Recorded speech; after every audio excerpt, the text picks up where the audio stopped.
नमस्कार, हमारी खास पेशकश में आप सभी का स्वागत है। मैं हूं आपके साथ सुनीता पटेल। मध्य प्रदेश में 28 सीटों में हो रहे उपचुनाव में दतिया की भांडेर सीट पर भी चुनाव हो रहा है, जिसके प्रचार की कमान प्रदेश के गृह मंत्री नरोत्तम मिश्रा के बेटे सुकर्ण मिश्रा ने संभाल रखी है। सुकर्ण लगातार जनसंपर्क कर जनता से बीजेपी के पक्ष में वोट करने की अपील कर रहे हैं। इसके पहले भी सुकर्ण मिश्रा कई बार चुनाव प्रचार की बागडोर को संभाल चुके हैं और पार्टी को विजयश्री भी दिला चुके हैं। जनसंपर्क के दौरान सुकर्ण मिश्रा ने एक दिन का सफर तय किया। चलिए आपको दिखाते हैं।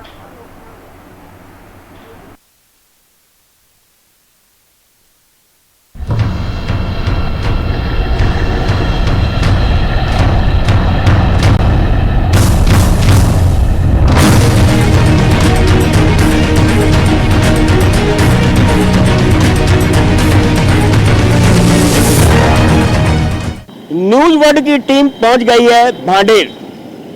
मध्य प्रदेश में होने वाले 28 उपचुनाव में एक उपचुनाव भांडेर में भी है। हम यहां जानेंगे क्या है जमीनी हकीकत। 3 तारीख को होगी वोटिंग। नेता भी किस तरीके कर रहे हैं जनसंपर्क, हम करेंगे उनसे भी बात।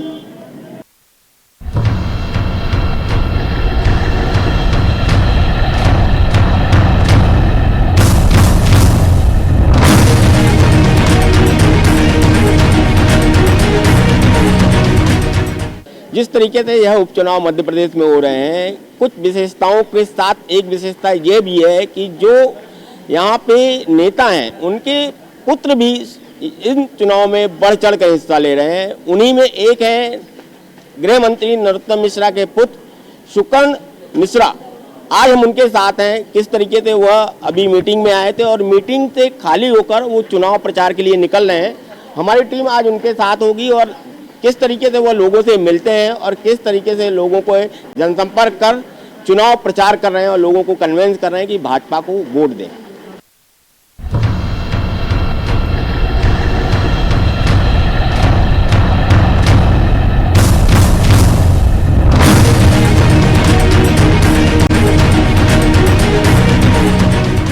हमारे पंडित लाल बहादुर शास्त्री, जिन्होंने जय जवान और जय किसान का नारा दिया, उनकी रहस्यमयी परिस्थितियों में हत्या कर दी गई और देश की कमान फिर गांधी परिवार के हाथ में आ गई।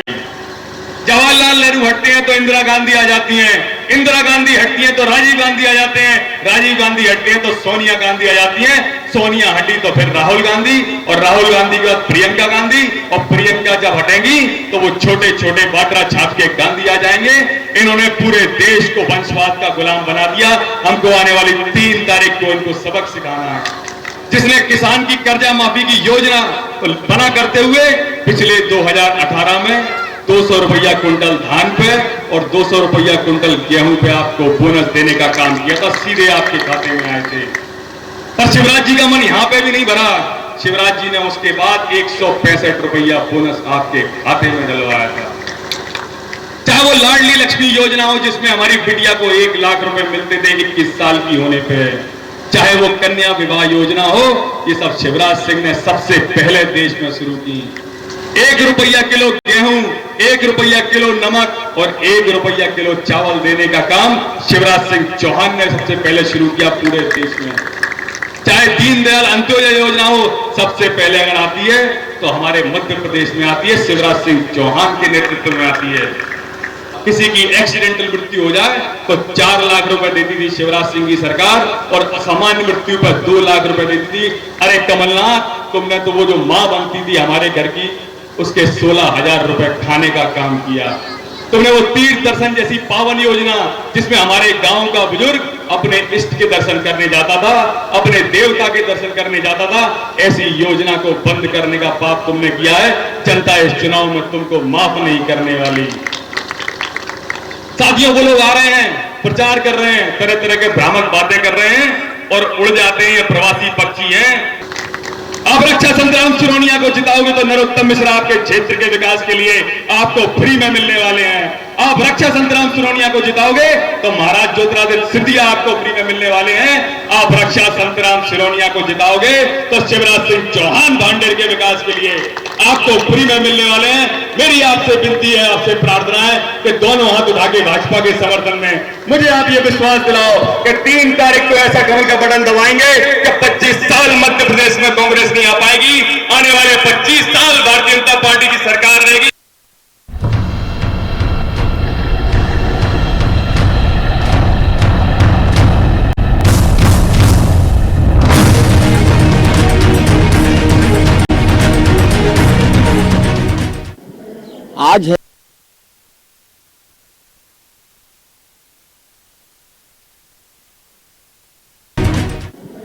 आज है न्यूज़वर्ल्ड की टीम भांडेर में।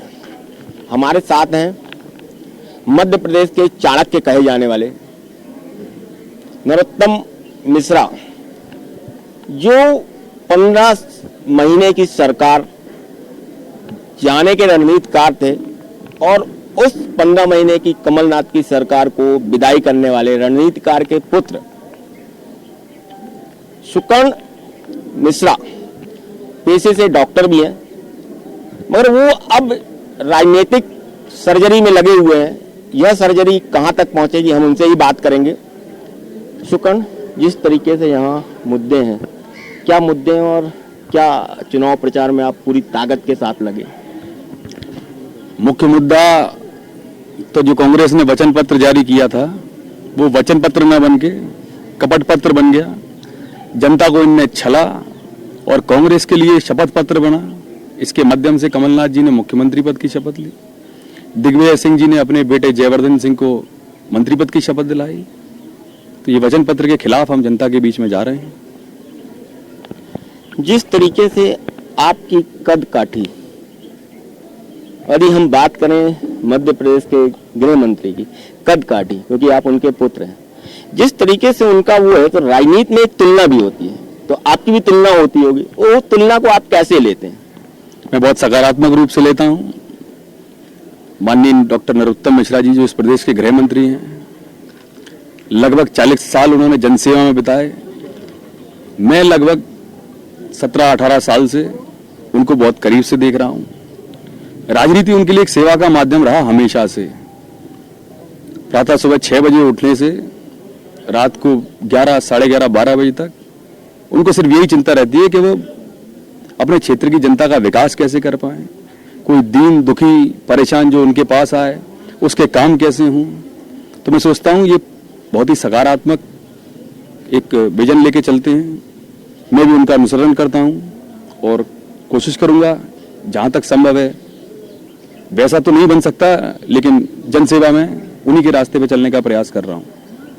अब देखा जा रहा है कि जिस तरीके से भाजपा एक रणनीति के तहत युवाओं पे ज्यादा भरोसा कर रही है। आप भी एक युवा हैं, मुख्यमंत्री के पुत्र भी एक युवा हैं, और आप लोग इस समय पूरी ताकत के साथ उन लोगों को जिताने में लगे हैं जो कभी आपके विरोध में थे।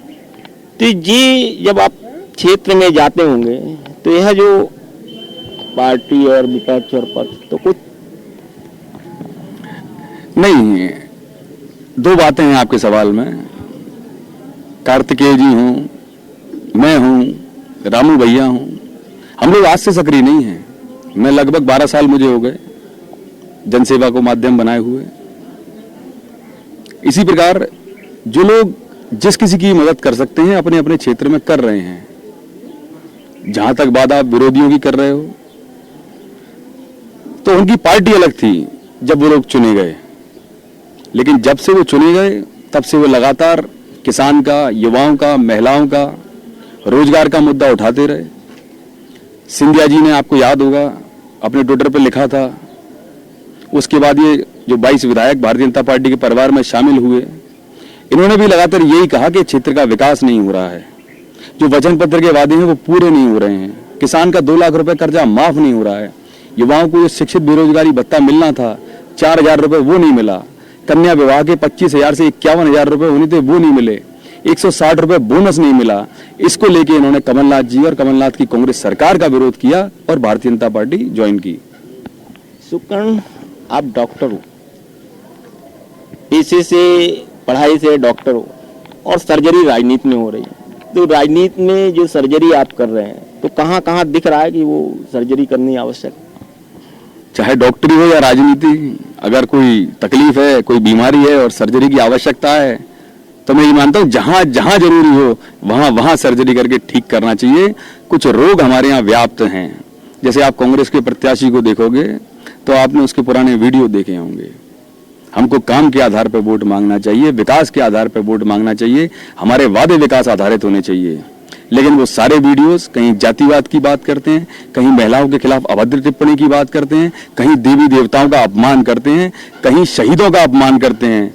तो मैं समझता हूं इन सब की सर्जरी होनी चाहिए और सकारात्मक रूप से होनी चाहिए।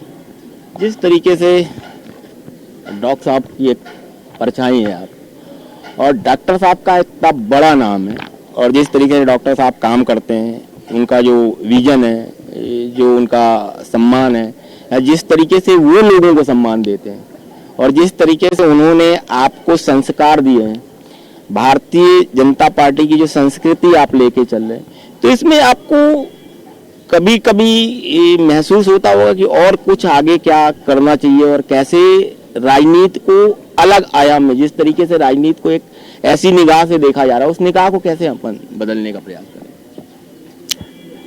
मेरा ये मानना है कि राजनीति हमेशा सकारात्मक होनी चाहिए। जैसा कि आपने पिताजी की बात की, लगातार वो भी यही प्रयास कर रहे हैं कि विकास आधारित राजनीति हो। 2008 से जब वो दतिया में आए तो यहाँ पानी की स्थिति बहुत खराब थी, भय का वातावरण था, अपराध था और विकास के नाम पे दतिया पिछले जिलों में गिना जाता था। आज आप देखें, चाहे मेडिकल कॉलेज हो, वेटनरी कॉलेज हो, गांव-गांव सड़क हो, बिजली हो, पानी की व्यवस्था हो, सारी चीजों को नरोत्तम मिश्रा जी ने प्रयास करके दूर किया। जहां तक सकारात्मक राजनीति की बात आप मेरे द्वारा कर रहे हैं, तो मैं सिर्फ एक विसंगति इस राजनीति में पा रहा हूं कि शिक्षा के बाद भी कहीं ना कहीं चुनाव जाति आधारित हो जाता है। अगर हमारे देश के ये चुनाव जाति से ऊपर उठ के होने लगे, जातिवाद समाप्त हो जाए, तो मुझे लगता है कि राजनीति की दिशा और दशा बहुत बेहतर हो जाएगी। सुकर्ण, जिस तरीके से आप काम करते हो, लोगों से मिलते हो, बात करते हो, भाषा का स्तर, जिस तरीके से मंच में किसी महिला के खिलाफ बोला जाता है, हम किसी एक पार्टी की बात नहीं करते हैं, दोनों पार्टियों में ऐसे लोग हैं जो भाषा का, तो भाषा की मर्यादा कितनी आवश्यक है राजनीति में? क्योंकि आप युवा हैं, आपको बहुत आगे चल के राजनीति करनी है, बहुत आगे जाना है राजनीति क्षेत्र में, समाज सेवा में, तो क्या कहेंगे? नहीं, मेरा ये मानना है भाषा केवल राजनीति में नहीं, सामान्य जीवन में ही मर्यादित होनी चाहिए। महिलाओं का सम्मान होना चाहिए, बड़ों का सम्मान होना चाहिए। कोई भी दल हो, मैं ये मानता हूं कि भाषा का विशेष ध्यान रखा जाए। एक दूसरे पे आरोप प्रत्यारोप गुण और दोष के आधार पर लगने चाहिए, काम के आधार पर लगने चाहिए।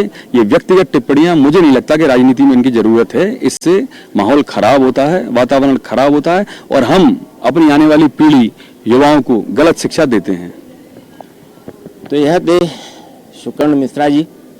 इनका मानना है कि जिस तरीके से राजनीति है और जिस तरीके से संस्कार और संस्कृति उनको उनके परिवार से मिले हैं, उसको ही आगे बढ़ाएंगे। और भाषा जरूर, भाषा का स्तर एक अच्छा होना चाहिए और भाषा वो बोलना चाहिए, चाहे राजनीति हो चाहे आम बात हो, एक भाषा का स्तर तो होना चाहिए।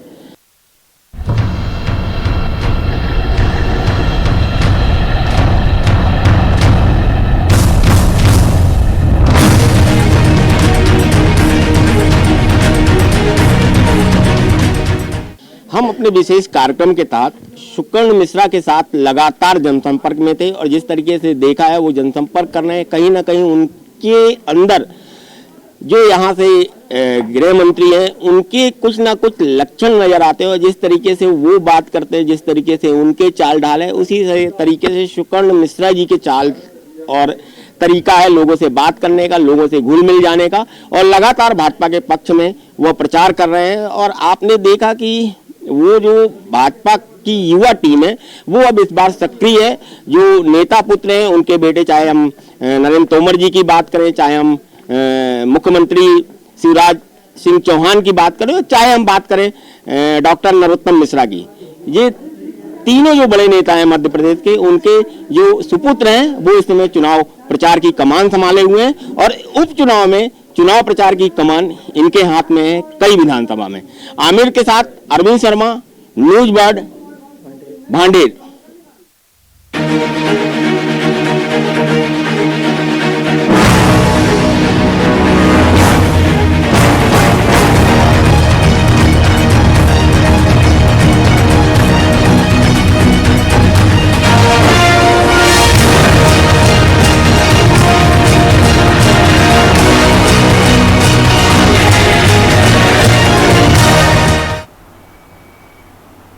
तो मध्य प्रदेश में 28 सीटों में होने जा रहे उपचुनावों को लेकर तमाम जो दिग्गज हैं वो अपनी अपनी रणनीति के तहत चुनावी रण में उतर चुके हैं और हुंकार भरते हुए नजर आ रहे हैं, जनता से जन समर्थन मांग रहे हैं।